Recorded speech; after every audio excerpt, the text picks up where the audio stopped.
Ang tanong kung nakapag-rally na ba ang lahat dyan para nga sa mga kurap ng ating bansa. Hello, kumusta? Ito yung ating video nga pala for today's video. O, diba? Paulit-ulit na naman.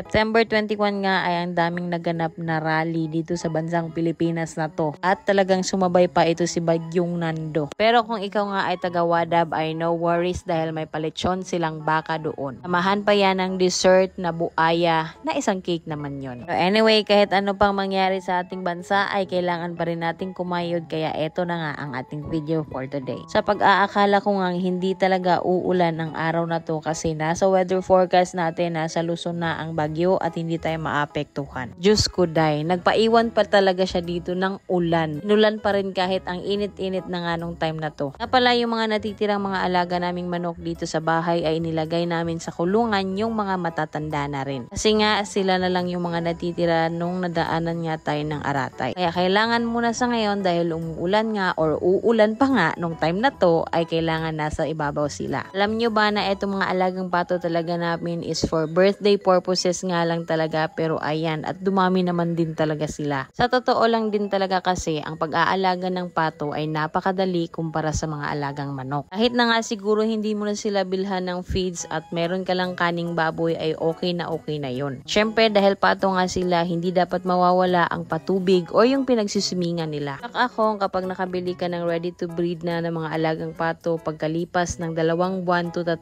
buwan yan ay marami na sila. Napansin din kasi talaga namin na kapag pato yung inaalagaan ay hindi sila prone sa sakit. Tulad ng manok na madami talaga silang maaaring ma-encounter na mga sakit. Syempre dahil sakit, gagastos ka talaga. Nga pala pagkatapos dun sa kabila ay dito naman ako sa mga nakatali nga namin ng mga alagang tandang. Bali 3 na nga lang sila sa ngayon na nakatali at dito nga namin sila nilagay kasi yung mga ibang kulungan namin ay na-dispose na namin. At isa pa, kailangan talaga nila na mailagay sa lupa or makakita man lang ng sunlight every morning. Nga pala kung meron pa kayong mga ibang katanungan tungkol sa aming mga alaga, paki-comment na lang din yan down below. Syempre kung tagasan ka at nang malaman ko nga kung saan umaabot itong aming mga video. Pagkatapos nga maibigay ang mga pagkain ay nagbigay na nga rin ako ng tubig sa kanila. At yun lang nga yung ating video for today. Salamat sa panonood at shoutout sa mga buaya dyan, magbago na kayo. Salamat! Ingat!